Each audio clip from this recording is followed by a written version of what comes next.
Kids and cadets, welcome back to Tommy Time, second edition of this Stihl Romeo Bravo 200.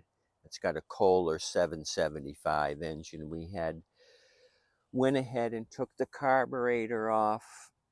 I had determined the fuel was all stale and varnish like. I ran it through the ultrasonic cleaner. It came out nice.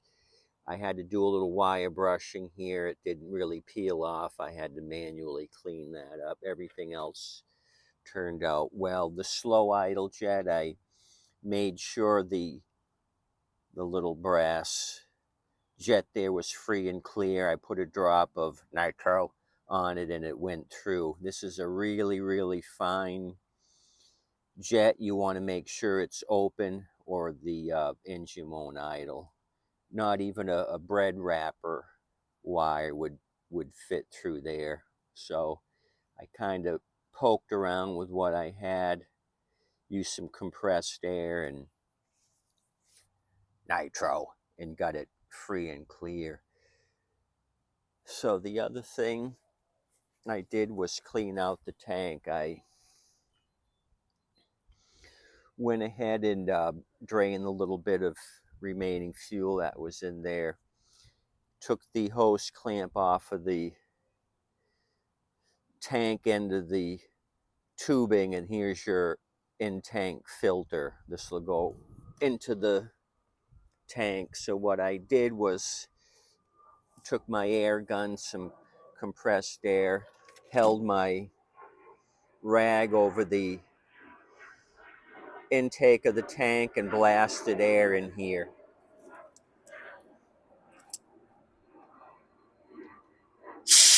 Like so, with one hand over the rag. So that'll blast everything out of the tank. Then I blasted air from here in and then back down. Just make sure that's open. Blasted air here, blasted air on the screen. This is open, so we can put all this back together, put the carb on. And I've got fuel and my garden hose to put this thing back together and try it out. So let's start with the fuel line. Stick my in-tank screen back on, my hose clamp back on. Hope you guys are doing well.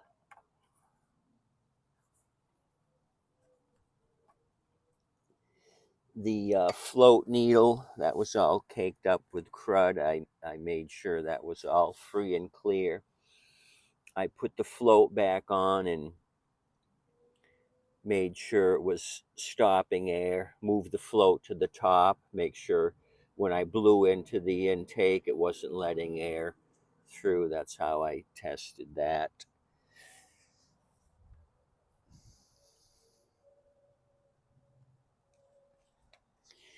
Here's the medium I used for the ultrasonic cleaner, so it turned pretty rough, all rusty water. So let me use this top here as my table to put this thing all back together again.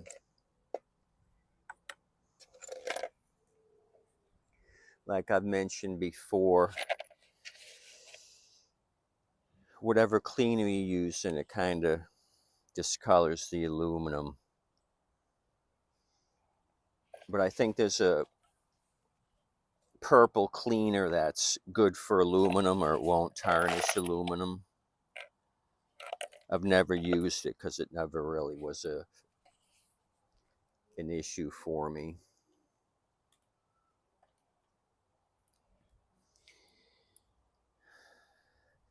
So I blew on the brass nipple here and manipulated the float, made sure ups is stopping air, and then down it would let the air come through.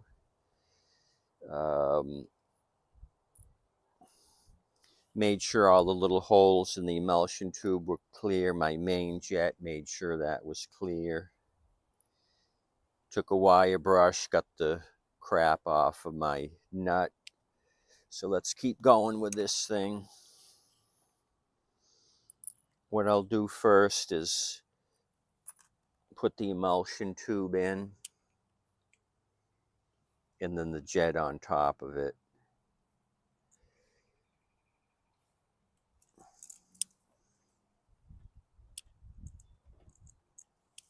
Okay, so that's down. Let me get my mini screwdriver. I think I put it on my table.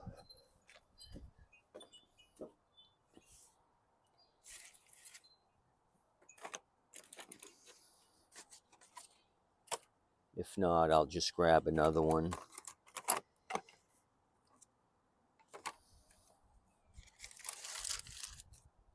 I'll just use something else. I got a pocket screwdriver, that'll work.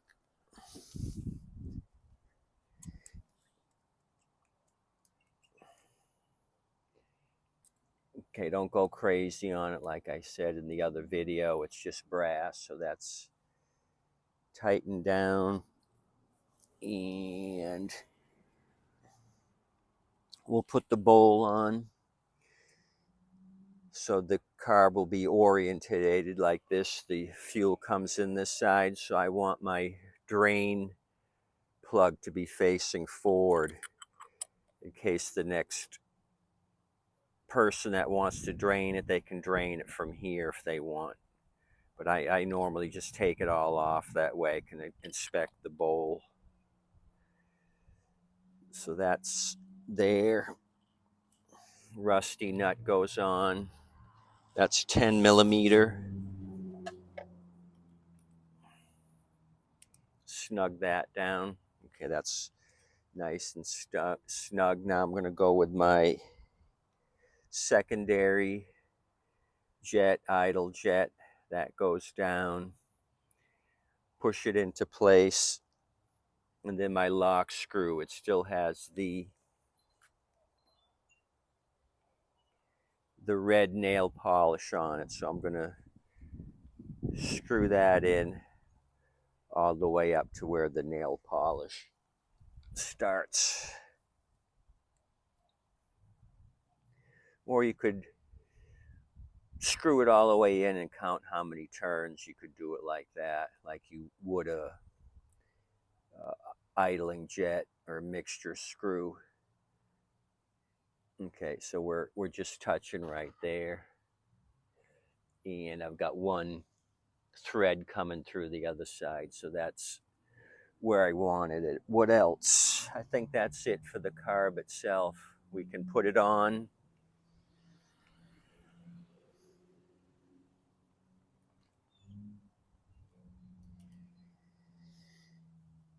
And put the air filter on and see what it's going to do.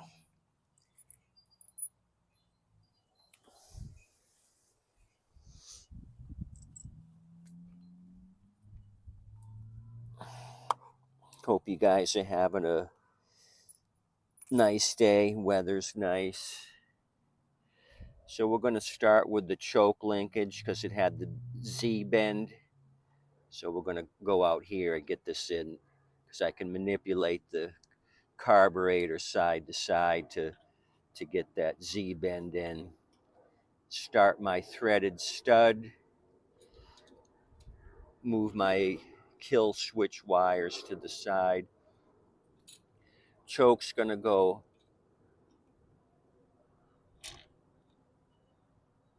what do we got here?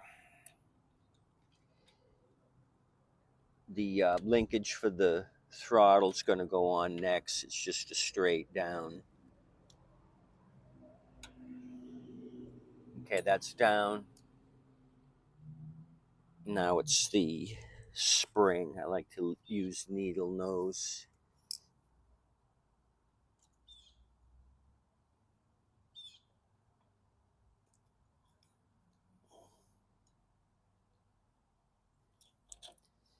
Okay, that goes in the hole right there. Thread and a needle. Need better glasses. Okay, there we got it. We got it hooked. We hooked that big fish. So let me move the choke wafer. That's working. This is free and clear. Remind me to put a couple of drops of oil on this lever for the choke. Okay, now it's time for the air filter backing plate. So we got to kind of eyeball the two wires here and hook them back up to the little spades. Boy, they don't give you a whole heck of a lot of extra wire to work with. So let me kind of get these studs started and reach up under here with my little hands. Boy, they really skimped. That extra inch of wiring was going to sink the ship. Holy cow, they really made this thing tight. That must be a pain for a real technician. They must curse the engineers. Oh.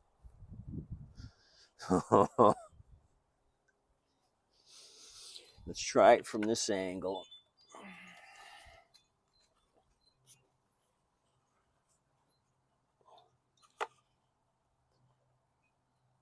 Okay, I got 1 and 2. Buckle my shoe. 3, 4 out the door. Now I'm trying to get the cover over the studs and it's pulling on the wires. Wow. That's horrendous. You know what I mean?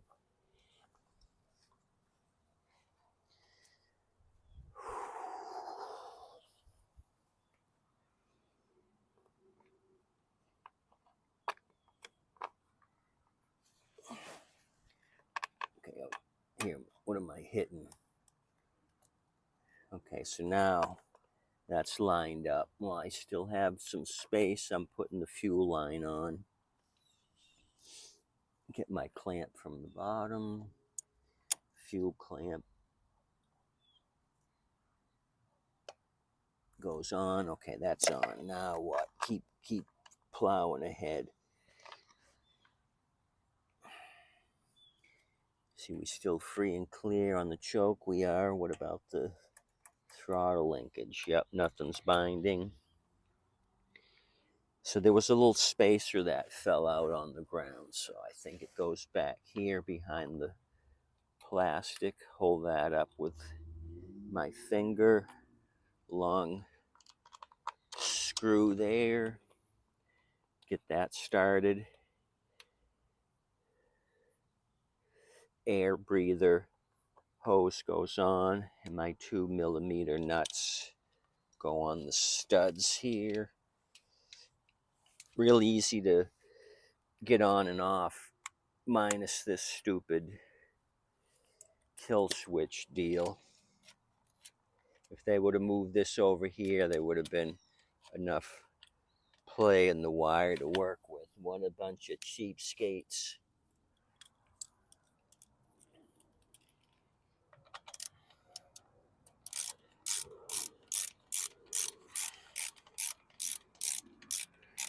Okay, just snug that one. We'll go back and forth on these two, snug it up. That's good enough back here. Who's leaving? Southwest, like their color scheme. Sun's going down, sun's just hitting the tail. Okay, this one had a lot of cockroach turds. Let me blast those out. Those are unnecessary and in my way.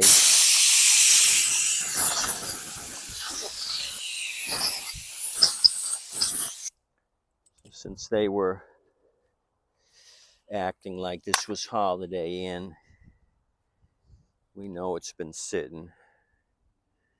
No, it's not a pre-filter. I thought it was. It's the actual filter.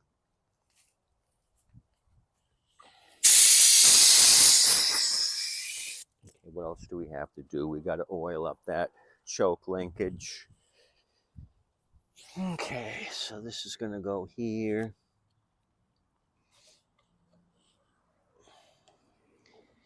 So I hope I don't leak gas from the bowl. What else could go wrong?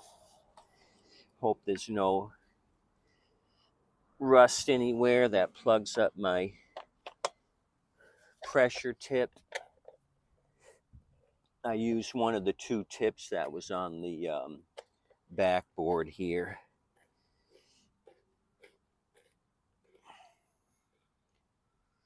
Okay, so that's on.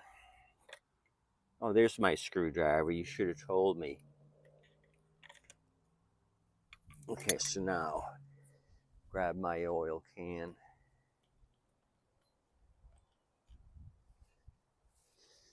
Put a couple of drops of oil there.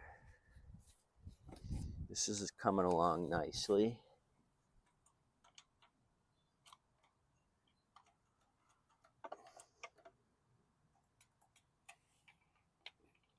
This thing's really oxidated, the engine case, aluminum case. Like I said yesterday, this thing's been outside. It's kind of eating away at the plastic. Weathered it really bad. Okay, so that's nice and loose. So choke is all the way to the back. Run is to the forward. Oh, we got Amazon with the electric truck, but he sped up when he saw me. He knew I was big trouble. Okay. Let's throw some non-ethanol in here. If you did have to take the intake filter out, you could put an inline filter. Say it was really plugged up and you couldn't clean it up at all, that in-tank filter. Okay, that's half a tank. You could put one of those inlines right here. There's enough space for you to cut the hose and put one right here.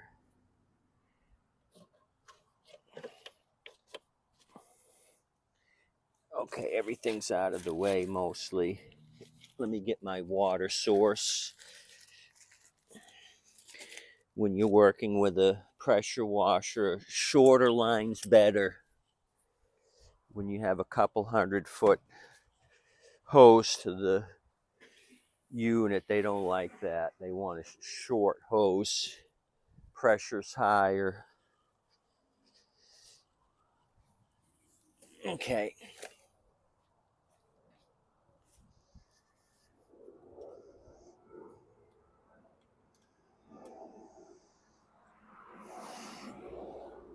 Somebody else is leaving beautiful Southwest Florida.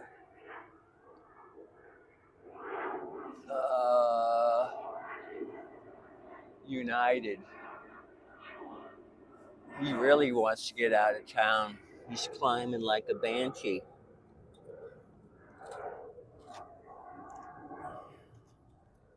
Somebody's going back to Cincinnati. Okay.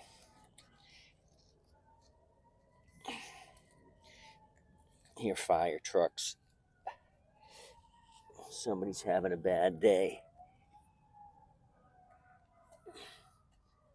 Okay, water's on. Let me pull the trigger and see if this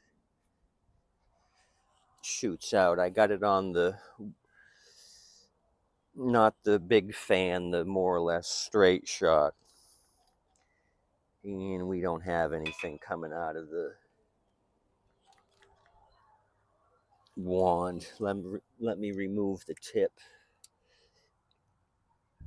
I thought I made sure this was clear. I did. Ah, boy. Not this again.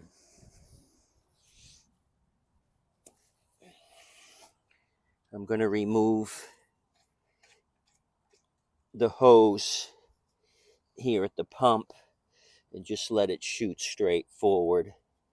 We may have some rusting on some of these couplings, which I ran into recently on another machine. Okay, it just trickled out of there, so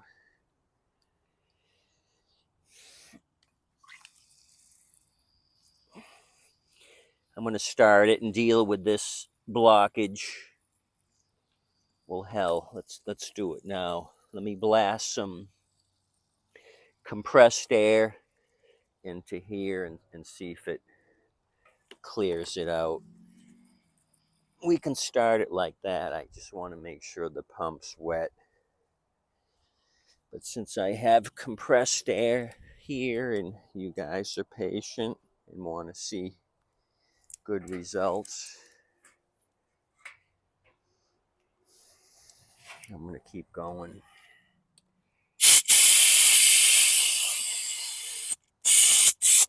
Is there a kink? I don't see any kink. I got to pull the trigger though up on the wand.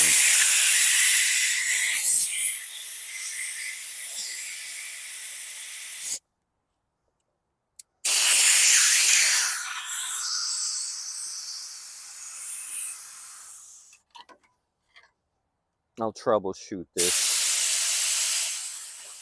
later. Could be the trigger. Like I said, it's not necessary to have that to start. If it's working, it's going to blast out of here like nobody's business. So let's just watch the pressure here. Just blasted my foot with some water. Okay, full choke. That's all we got to do. Are we leaking gas? No, bowl's dry. So that's a good thing. Ignition is down on the switch. I think 0 is off.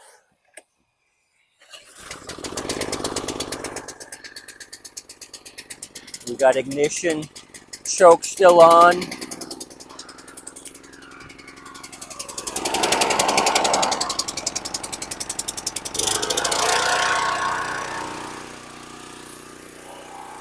And we got full pressure here.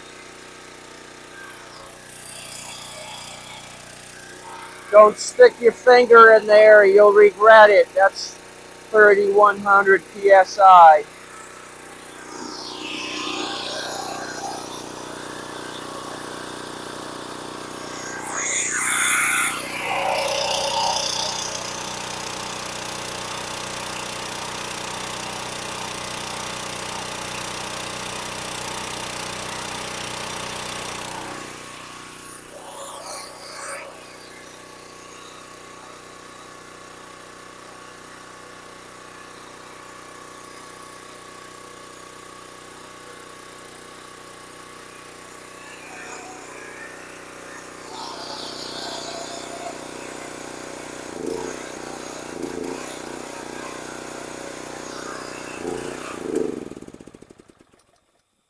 Okay, switch was a little sketchy. I had to jiggle it to kill it, so if I couldn't have done it here, I would have just full choked it and stalled it out that way. So probably sitting in the rain and the sun and everything else. The blizzard, no, there's no blizzard. The contacts in there are probably corroded. So yes, it worked. I'm happy. Blasted out of there like a banshee. Let me turn my water source off. There we go. So that worked out. Extremely happy. So the deal is we got a blockage somewhere. we got blockage. Maybe up in the handle. I'll have to troubleshoot. Take it off here, put compressed air that way and this way, and see if it's something in the trigger. Like I said, sometimes these connections rust, and you get rust up in there. But I took the biggest tip I could. If there was any rust particles, they should blast right through here. It's not a fine tip deal. I oiled this up because this has been sitting, so I think it needs more attention. It's not letting go of my tip. Anyway, so that was 2 episodes it took us to get this thing ship shape. As always, I appreciate you coming out, checking out this junk on a daily basis. This one was a success. I can tell the customer it started, but I'll wait until I troubleshoot the hose and figure out the deal on that. Any questions, concerns, complaints? Or you can send me pictures of the junk you're working on. Tip you waitress and waitstaff. Tommy.time at Yahoo if you want to let me know what's shaking and what's baking. Adios, amigos. The 2016 Stihl Romeo Bravo 200. We got a winner on this one. Clucky kind of got knocked under the whole apparatus. Sorry, Clucky, you missed the whole action. But Clucky was under checking the pump, making sure that was acceptable. So I'm not going to get after Clucky. Clucky was down under doing the work. You guys have a good day. Adios.